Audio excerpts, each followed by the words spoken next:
ہر جماعت کی اپنی ایک سیاسی حکمت عملی ہوتی ہے. ہم نے پیپلز پارٹی کی طرح چھلانگیں نہیں ماری, ہم نے پی ٹی آئی کی طرح ایک دوسرے کے اوپر جو ہے نا وہ سوالیہ نشان نہیں اٹھایا. بلوچستان کی حکومت کا گرنا, سٹنگ پرائم منسٹر کا 10 منٹ کے اندر سپریم کورٹ آف پاکستان میں پیش ہونا, پھر الیکشن کمیشن آف پاکستان کا انڈیپینڈنسی کی طرف جانا اور اپنے ڈیسیجنز قانون اور آئین کے مطابق لینا, اور اس کے بعد میڈیا کے کچھ بڑے بڑے اینکرز, بڑے بڑے نام جو آج کل سوشل میڈیا اور یوٹیوب پہ بیٹھ کے معافیاں مانگ رہے ہیں, یہ سارے وہ انڈیکیٹرز ہیں. ہم نے 60 سبجیکٹ پہ عوام کی اس فلاح و بہبود کے لیے قانون سازی کی ہے. آپ کا 1 سال پورا ہو گیا کل, آپ یہ بتائیں آپ نے کیا قانون سازی کی ہے, عوام کے لیے کیا اس اسمبلی سے آپ لے کر آئے ہیں؟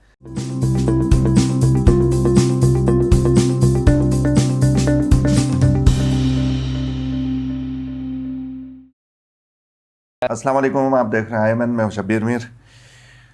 ناظرین, پروگرام روبرو میں آج ہم ڈسکس کریں گے گلگت بلتستان کونسل کے جو الیکشن ہوئے تھے ان کے حوالے سے, اور کچھ ملکی حالات کے اوپر بھی بات کریں گے, اور اس کے ساتھ ساتھ گلگت بلتستان کے سابق chief justice supreme appellate court justice Rana Shamim کا جو ایک تہلکہ خیز انکشاف تھا, اس حوالے سے بات کریں گے. میرے مہمان گلگت بلتستان کے سابق وزیر قانون اورنگزیب خان ایڈوکیٹ. سر بہت شکریہ. مجھے یہ بتائیے, سیدھے سیدھے قانون کے اوپر آتے ہیں. پہلے ذرا رانا شمیم صاحب, آپ کے دور میں یہاں پہ چیف جسٹس تھے, کیا ضرورت پیش آئی ہے؟ میں نے کل حافظ صاحب سے بھی یہی سوال کیا تھا. 2 سال 2.5 سال بعد جتنا بھی عرصہ ہوا ہے, اس وقت اچانک کیا اسے ضرورت پیش آئی؟ آپ سمجھ رہے, ہمیں تو سمجھ نہیں آئی. شکریہ شبیر صاحب آپ کا. یقیناً پچھلے 48 گھنٹوں میں جو رانا شمیم صاحب کی طرف سے ایک ایفیڈیوٹ جو میڈیا پر آیا, اس کے بعد نہ صرف گلگت بلتستان لائم لائٹ میں آیا ہے, اور اس کے علاوہ ایک کیونکہ کنیکٹڈ کیس جو قائد محترم میاں نواز شریف صاحب کے حوالے سے ہے اور عدلیہ کی طرف سے جو سزائیں دی گئیں اس حوالے سے ہے. میں کیونکہ قانون کا طالب علم ہونے کے ناطے ایک چیز سب جوڈس ہم کہتے ہیں, اسلام آباد ہائی کورٹ میں ہے, آنریبل کورٹ میں ہے, تو اس پہ زیادہ میرٹس کے اوپر تو میں بات نہیں کروں گا, لیکن صرف اتنا ضرور کہوں کہ رانا شمیم صاحب کی طرف سے جو ایفیڈیوٹ دیا گیا, کیونکہ ابھی پہلے اپیلیٹ کورٹ کے اندر نیب کے جو سزائیں دی گئیں, اس کے بعد اسلام آباد ہائی کورٹ میں اپیلز اس ٹائم پینڈنگ ہیں, اور اس اپیل کے اندر کوئی بھی ایویڈنس ڈاکومنٹری یا اورل ایویڈنس کسی سٹیج پر اگر آ جاتی ہے سامنے تو کورٹ اس کو کنسیڈر کرتا ہے. ایسے پریسیڈنٹس موجود ہیں کہ عدالت جو ٹرائل کے اندر کوئی چیز رہ گئی ہو اور بعد میں وہ چیز اگر سامنے آ جاتی ہے تو اس کو کورٹ کنسیڈر کرتی ہے. ایسے ہمارے پاس عدالتی نظائر موجود ہیں. اب یہ جو ایک ایفیڈیوٹ آیا, انڈرٹیکنگ آئی, اور اس کو مزے کی بات یہ ہے کہ ہم نے میڈیا میں دیکھا کہ سابق چیف جسٹس ثاقب نثار صاحب نے اس کو ڈینائی کیا اور ایک الٹا ایلیگیشن لگا دیا کہ یہ اپنی ایکسٹینشن مانگ رہے تھے, اس وجہ سے میں نے نہیں دیا, تو یہ بات کی ہے. تو یہ ہمارا, کیونکہ جس علاقے سے میں اور آپ شبیر صاحب تعلق رکھتے ہیں, ہمارا جو گورننس آرڈر ہے 2018, اس میں سپریم اپیلیٹ کورٹ اور چیف کورٹ کے ججز کی تعیناتی, ایلیویشن, سب کا طریقہ کار وضع کیا گیا ہے.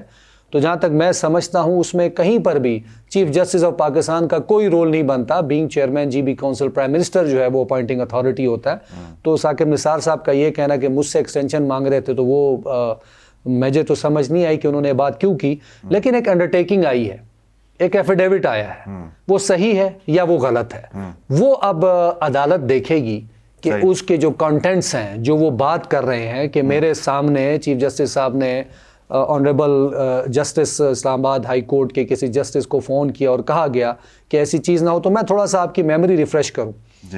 ایسی ہی بات جو جج بشیر صاحب تھے نیب کے, ان کی بھی ایک ویڈیو سامنے آئی, اور اس حوالے سے وہ بھی اس کے ریکارڈ کا حصہ ہے, اور اپیل میں محترمہ مریم نواز صاحبہ کے وکلاء نے وہ ایز اے ایویڈنس اپنے اپیل میں پیش کی ہے کہ جج بشیر صاحب کی یہ جو ویڈیو ہے اس کو ایز اے ایویڈنس عدالت جو ہے اس کو دیکھے, اور اس میں دیکھے کہ وہ یہ کہہ رہے ہیں کہ مجھ پہ پریشر دیا گیا, مجھے کوشش کی گئی کہ میرے پہ پریشر ڈال کے کہ یہ سزائیں دی جائیں.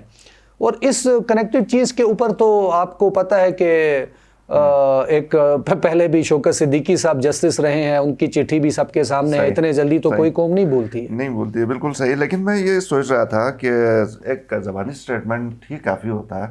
یہاں پہ تو جج صاحب, ہمارے والے جج صاحب نے باقاعدہ ایفیڈیوٹ, وہ کیا کہتے ہیں اس کو آپ کی زبان میں, لا کی زبان میں, نوٹری وغیرہ, دیکھیں وہ یہ سارا کرنے کی کیا ضرورت ہے؟ دیکھیں شبیر, پھر آگے بڑھتے ہیں. نہیں شبیر صاحب, دیکھیں بات یہ ہے, ڈاکومنٹری ایویڈنس جو ہے, اس کو ہم کہتے ہیں ڈاکومنٹری ایویڈنس. ایک ایفیڈیوٹ ہے, ایک انڈرٹیکنگ ہے, اس پہ اس کی مہر لگی ہوئی ہے. اس کو قانون کے اندر قانون شہادت ہوتا ہے, ہمارا پاور اٹارنی ایکٹ ہوتے ہیں, جو قوانین ہے جو اس چیزوں کے ڈاکومنٹس کو ڈیل کرتا ہے, ان کا یہ ڈاکومنٹ دینا اور اس کو پھر میڈیا پر آ کے اون کرنا کہ میں اس کو اون کرتا ہوں, یہ میرے سامنے ہوا ہے.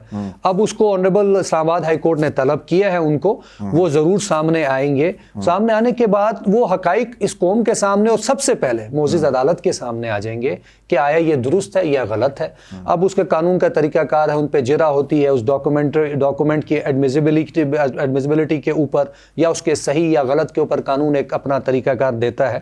لیکن اس کو اگنور کوئی نہیں کر سکے گا.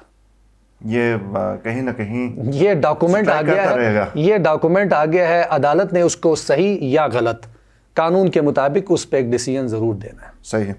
آگے بڑھتے ہیں. گلگت بلتستان کونسل الیکشن میں ایک سیٹ آپ لوگوں نے کھینچ لی, یہ تو آخر تک سمجھ نہیں آئی لوگوں کو. کچھ تو اس طرح دیکھا جا رہا تھا کہ پیپلز پارٹی شاید سیٹ لینے میں کامیاب ہوگی, باقی پی ٹی آئی, اور آپ یہ کس طرح کی چال کھیلی آپ نے کہ نہیں, آپ کی کوئی پرانی انڈرسٹینڈنگ چل رہی ہے؟ شکریہ شبیر صاحب. یہ ضرور ہم سب سے پہلے میں آپ کے فورم سے جمعیت علماء اسلام کے قائدین کا اور ہمارے جو معزز ممبر اسمبلی ہے رحمت خالق صاحب کا, اور اسلامی تحریک کا جس میں شیخ مرزا علی صاحب, دیدار علی صاحب اور وزیری صاحب جو ان کے الیکٹڈ ممبر, ہم ان کے مشکور ہیں. اور اس سب سے بڑھ کر دیکھیں, ہر جماعت کی اپنی ایک سیاسی حکمت عملی ہوتی ہے. ہم نے پیپلز پارٹی کی طرح چھلانگیں نہیں ماری, ہم نے پی ٹی آئی کی طرح ایک دوسرے کے اوپر جو ہے نا وہ سوالیہ نشان نہیں اٹھایا, میں نے اس کو ووٹ دینا ہے, میں نے اس کو ووٹ نہیں دینا. ہماری پارٹی کے اندر 6 بندوں نے ٹکٹ کے لیے اپلائی کیا, اور ہم بیٹھے آپس میں بیٹھ کر تمام کینڈیڈیٹس میں کنسنسس ڈیولپ کیا. دیکھیں جیسے پیپلز پارٹی کے اندر آپ نے دیکھا ان کے اچھے جو سینئر لوگ ہیں وہ اس ٹائم اس ڈیسیجن سے ناراض ہیں, وہ اس پیپلز پارٹی کے ڈیسیجن سے ناراض ہے, لیکن یہ ان کے پارٹی کا انٹرنل ایشو ہے. ہم نے لائم لائٹ میں آنے کی کوشش نہیں کی, ہم آرام سے اپنا کام کرتے رہے, ہم اپنی حکمت عملی بناتے رہے. ہم سیاسی جماعت ہیں, ہم نے سیاسی اس میں بھی کونسل کے الیکشن میں ہم نے سیاست کی ہے. اور آپ اس کا کریڈٹ دیں پی ایم ایل این کو کہ نگر کے ایک بندے نے دیامر کے ایک شخص کو ووٹ دیا, اور دیامر میں رحمت خالق صاحب کے حوالے سے وہاں پر جو ایک ماحول قومیت کے حوالے سے بنا تھا, رحمت خالق صاحب نے بھی ایک دوسری قوم کے بندے کو ووٹ دیا کیونکہ وہ قبائلی ایریا ہے, وہاں کا ماحول اپنا ہے. تو ہماری حکمت عملی الحمدللہ پی ایم ایل این کی وہ آپ کے لیے سرپرائزنگ تھی, لیکن اس سے زیادہ ہاؤس میں بیٹھی ہوئی دیگر جماعتوں کے لیے بہت بڑا ایک سرپرائز تھا. آئی ٹی پی کے ساتھ ویسے جو کچھ جو ہمیں سمجھ آ رہی ہے, کچھ لوگ بھی بتا رہے ہیں, کوئی لانگ ٹرم آپ لوگوں کی یعنی نون لیگ کی کوئی ایسوسیشن بننے جا رہی ہے. اسلامی تحریک ایک حقیقت ہے گلگت بلتستان میں, ان کا بہت سی کانسٹیچوئنسیز کے اندر ان کا ایک بڑا بینک ووٹ رہا ہے, اور سابقہ نام کے ساتھ وہ یہاں پہ حکومت میں بھی رہے, اور اس وقت بھی پی ایم ایل این جو تھی وہ ان کی الائنس میں رہی ہے. اور اس میں کوئی دو رائے نہیں, الائنس بنتے بھی ہیں, الائنس ختم بھی ہوتے ہیں, اور وقت آنے کے ساتھ ہو سکتا ہے جے یو آئی کے ساتھ تو ہم پورے پاکستان کے اندر ایک پی ڈی ایم کے پلیٹ فارم کے اوپر ایک ساتھ ہیں, ایک سیاسی جدوجہد کر رہے ہیں, سپرمیسی کی جدوجہد چل رہی ہے. اور اسلامی تحریک گلگت بلتستان کے ساتھ بھی انشاءاللہ وقت جو آگے بڑھے گا تو سیاسی جماعتوں کے اندر بات چیت ایک جمہوریت کا حسن ہے, اور جہاں وقت آئے گا کوشش کریں گے کہ اگر کہیں ایک جگہ پہ بیٹھ کر گلگت بلتستان کی تعمیر و ترقی اور گلگت بلتستان کے عوام کے حقوق کے لیے اگر مشترکہ جدوجہد کرنی پڑی تو پی ایم ایل این اس سے پیچھے نہیں ہٹے گی. اپوزیشن لیڈر امجد کے ساتھ آپ کی پارٹی کی کیا مسئلے ہیں؟ سب تمام پارٹی کی بات نہیں کر رہا ہوں, پارٹی کے اندر کچھ ایلیمنٹس کے. دیکھیں شبیر بھائی, امجد صاحب تو اس سے قطع نظر اس کے کہ میں پی ایم ایل این کا ہوں, وہ پیپلز پارٹی کے پریزیڈنٹ ہیں, وہ میرے بڑے بھائیوں کی طرح ہیں, اور ہمارے ایز اے لائر ہمارے ایک سینئر ایڈوکیٹ بھی ہیں. اور جہاں پھر جماعت کی بات آتی ہے تو ذاتی طور پہ کوئی ایشو نہیں, پرسنلی کوئی ایشو نہیں, لیکن یہ ضرور ہے کہ ہر جماعت اپنے لیے سسٹم کے اندر سپیس گین کرتی ہے, اور پیپلز پارٹی اس ٹائم ان کے اپوزیشن لیڈر ہیں تو اپوزیشن لیڈر ہونے کے ساتھ ہماری جماعت کے 3 جو اراکین اندر بیٹھے ہیں، ہم ہر ایشو کے اوپر، قومی ایشو کے اوپر، نہ صرف یہ نہیں کہ ہم صرف امجد صاحب کی ہاں میں ہاں ملاتے رہے ہیں، پیپلز پارٹی کی ہماری اپنی جو پالیسیز ہیں پارٹی کی، ہم اس کو ہمارے جو اندر معزز ممبران بیٹھے ہیں وہ اس کے اوپر بات کرتے ہیں، فلور آف دا ہاؤس عوامی ایشوز کے اوپر۔ جہاں تک اپوزیشن لیڈر صاحب کی ذات کی حد تک کا تعلق ہے تو ان کی جماعت کے وہ سربراہ ہیں، ان کی اپنی پالیسیز ہیں، جہاں نون لیگ یہ سمجھتی ہے کہ ان کی پالیسی سے ایک عام آدمی کو نقصان ہو رہا ہے یا ان کی سپیچ سے یا ان کے کسی ایکٹ سے نقصان ہو رہا ہے تو پی ایم ایل این کا پھر اپنا ایک طریقہ کار ہے، ہم اس حساب سے چلیں گے۔ جیسے کونسل میں آپ کو سرپرائز دیا، ہو سکتا ہے کوئی سرپرائز مل جائے۔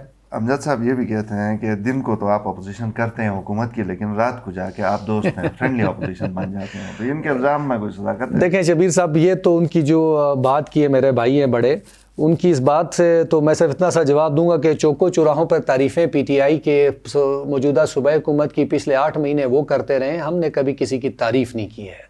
ہم نے ہمیشہ کوشش کی ہے کہ ہماری اپوزیشن کا، شبیر صاحب میں یہ بتاؤں، ہم یہ چاہتے ہیں اس گورنمنٹ نے جیسے آئی، جس طرح یہ گورنمنٹ آ گئی ہوئی ہے، اگر آج پی ایم ایل این روڈوں پہ نکل کر پیپلز پارٹی کی طرح شور شرابہ کرنا شروع کر دے تو اس سے نقصان کس کا ہونا ہے؟ ایک عام آدمی کا ہونا ہے۔ اس کے ایشوز جو رہ جاتے ہیں، ملازمین کے ایشوز ہیں، ایک عام آدمی کے ایشوز ہیں، وہ درپردہ چلے جاتے ہیں۔ پوری میڈیا اور پوری ایڈمنسٹریشن اور گورنمنٹ جو بیٹھی ہے وہ سب کے ماشاءاللہ گورنمنٹ بھی ایسی ہے کہ کوئی ایک مجھ جیسا عام کارکن بھی کوئی ایک اسٹیٹمنٹ دے دیتا ہے تو پورے کے پورے جو ہے نا 10 جو انہوں نے رکھے ہوئے وہ سب کے سب کنسنٹریٹ کر جاتے ہیں کہ بھائی اس نے بیان دیا، اس کو جواب دیں۔ تو وہ ہمارا اور اس میں یہ فرق ہے۔ ہم یہ سمجھتے ہیں کہ حکومت کو اس ٹائم جو ایشوز ہیں اس کو ایڈریس کرنے کی ضرورت ہے۔ امجد صاحب کی اپنی طریقہ کار ہے اپوزیشن کرنے کا اور ہمارا اپنا ہے۔ دیکھیں ابھی ہم نے کونسل کا الیکشن کا آپ نے مجھ سے سوال پوچھا، ان کی اپنی حکمت عملی تھی، وہ بھی ہاؤس میں بیٹھے، ہم بھی ہاؤس میں بیٹھے، ہماری اپنی حکمت عملی تھی، الحمدللہ ہم اپنی حکمت عملی میں سمجھتے ہیں کامیاب رہے۔ اور نظام صاحب، آپ ملکی سیاست کے اوپر بھی بڑی نظر، آپ کی گہری نظر ہوتی ہے، مجھے بتائیں کہ جس طرح آپ کی حکومت تھی تو ہم آپ کو کئی دفعہ آپ سے بات ہوتی تھی تو ہم اپنے طریقے سے وہ انڈیکیٹر بتاتے تھے کہ جس سے ہمیں لگتا تھا کہ آپ کی حکومت سلپ کر رہی ہے کہیں نہ کہیں۔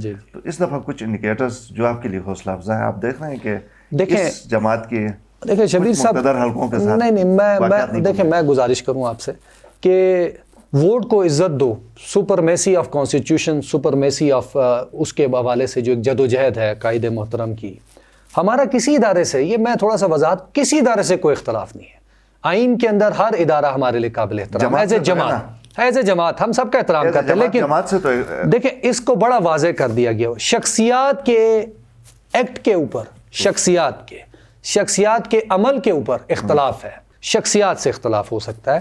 اور جہاں تک آپ بات کریں انڈیکیٹرز کی، تو شبیر صاحب یہ سوال تو ابھی آپ کے ویورز جو ہیں ان کو خود نظر آ رہا ہوگا، بلوچستان کی حکومت کا گرنا، سٹنگ پرائم منسٹر کا 10 منٹ کے اندر سپریم کورٹ آف پاکستان میں پیش ہونا، پھر الیکشن کمیشن آف پاکستان کا انڈیپینڈنسی کی طرف جانا اور اپنے ڈیسیجنز قانون اور آئین کے مطابق لینا، اور اس کے بعد میڈیا کے کچھ بڑے بڑے اینکرز، بڑے بڑے نام جو آج کل سوشل میڈیا اور یوٹیوب پہ بیٹھ کے معافیاں مانگ رہے ہیں، یہ سارے وہ انڈیکیٹرز ہیں۔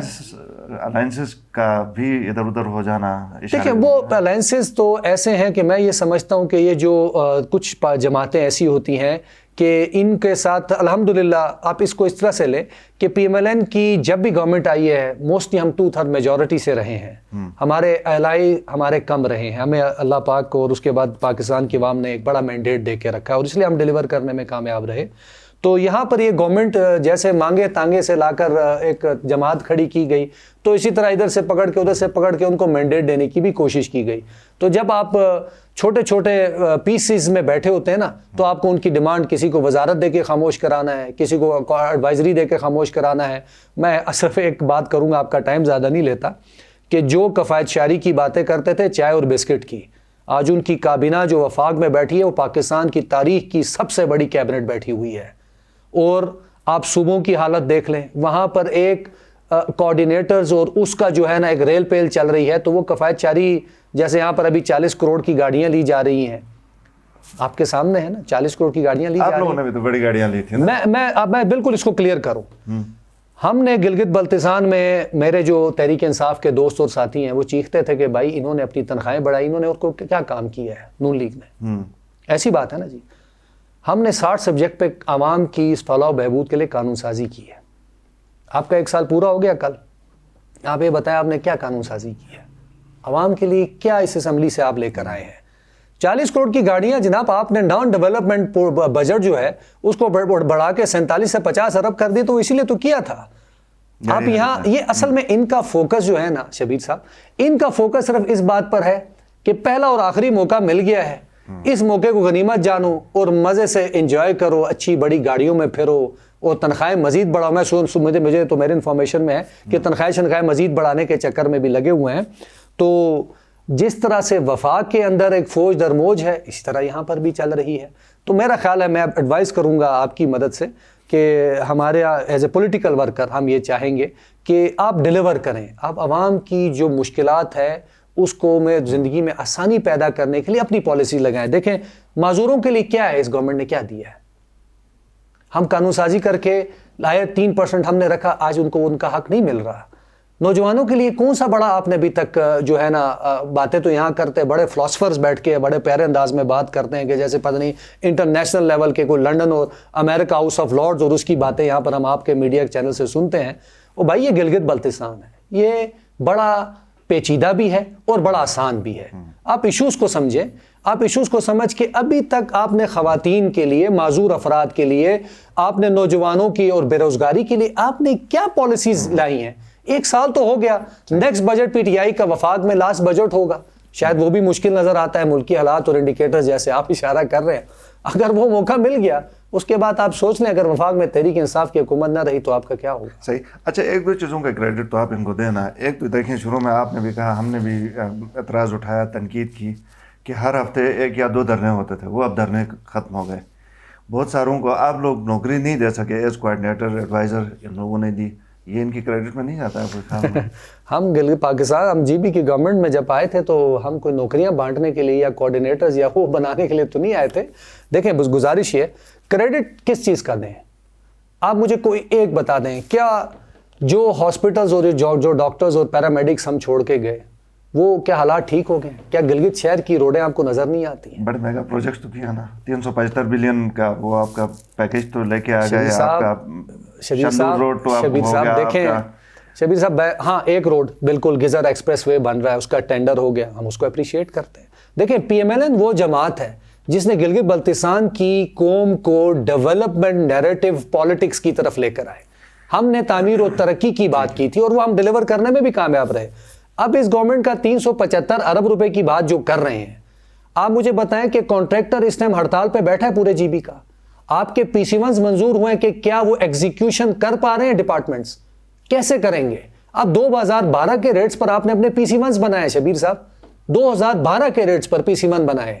ایک ایف اے پی آپ کے سب ڈویژن کے اندر یا پیریفریز کے اندر 50-60 لاکھ کی بنتی تھی ہمارے دور میں, آج وہ 1 کروڑ کی نہیں بنے گی. سیمنٹ آپ کا 940 روپے پہ چلا گیا. آپ مجھے بتائیں کہ جو ٹھیکیداروں نے دھرنا دیا ہوا ہے, کانٹریکٹر برادری جو آپ ٹینڈر کرتے ہیں اس کی کاپیاں اٹھاڑ کے جلا دیتے ہیں, وجہ یہ چیز ہوتی ہے پالیسی میکنگ کی, یہ چیز ہوتی ہے 4C کرنے کی کہ کل کے حالات کے مطابق آپ کی کیبنٹ نے اس کو پالیسیز کو بنا تھا. اب میں آج آپ کے پروگرام میں بیٹھ کے بتا رہا ہوں کہ سب کے سب پی سی ونز ریوائز ہو جائیں گے. اچھا, سب کے سب پی سی ونز ریویژن پہ جائیں گے, یہ دوبارہ فورمز پہ جائیں گے, بیکاز اس کی ایگزیکیوشن کرنے کے لیے جو ٹول ہے سسٹم کے اندر وہ ہے کانٹریکٹر. کانٹریکٹر اس پی سی ون جو اپروو ہو کے آیا ہے اس پہ کام کرنے کو تیار نہیں ہے. وہ کہتا ہے ریٹ کو 2020 اور 21 پہ لے کر, اور ان کی بات درست ہے, جائز ہے, ایز اے جماعت ہم ان کی بات جائز سمجھتے ہیں. جب آپ 2020 اور 21 کے ریٹ کے اوپر آئیں گے تو جو پی سی ون 2012 کے ریٹس پہ منظور ہوا ہے اس نے پھر اسی فورم پہ جانا. یعنی یہ جتنے بھی ایکنک وغیرہ سے پاس ہوئے ہیں, اپروو ہوئے ہیں, یہ پروجیکٹس آپ کے خیال میں دوبارہ سے جائیں گے؟ سب دیکھیں ایک ہے آپ کا federal P S D P کا, ایک ہے آپ کا گلگت بلتستان کا اینول ڈیولپمنٹ پلان. یہ دونوں چوک کیوں ہوئے ہیں؟ وہ اس وجہ سے چوک ہوئے ہیں کہ آپ نے آنے والے وقت کے حساب سے پیٹرول اور آپ کی جو مہنگائی ماشاءاللہ سے آپ تاریخ کی بلند ترین پاکستان میں لائے, اس کے بعد آپ کی اس پروونشل گورنمنٹ کو اس کو سامنے رکھتے ہوئے اپنی پلاننگ اور پالیسیز بنانی چاہیے تھی. اب آپ دوبارہ سے اسی پروسیجر سے گزریں گے جس پر آپ نے پہلے ہی 3 سے 4 مہینے ضائع کر دیے ہوئے. اچھا ٹھیک ہے, بہت شکریہ اورنگزیب صاحب پروگرام میں آنے کے لیے. شکریہ ناظرین, پروگرام دیکھنے کا شکریہ. اجازت دیجیے, اللہ حافظ.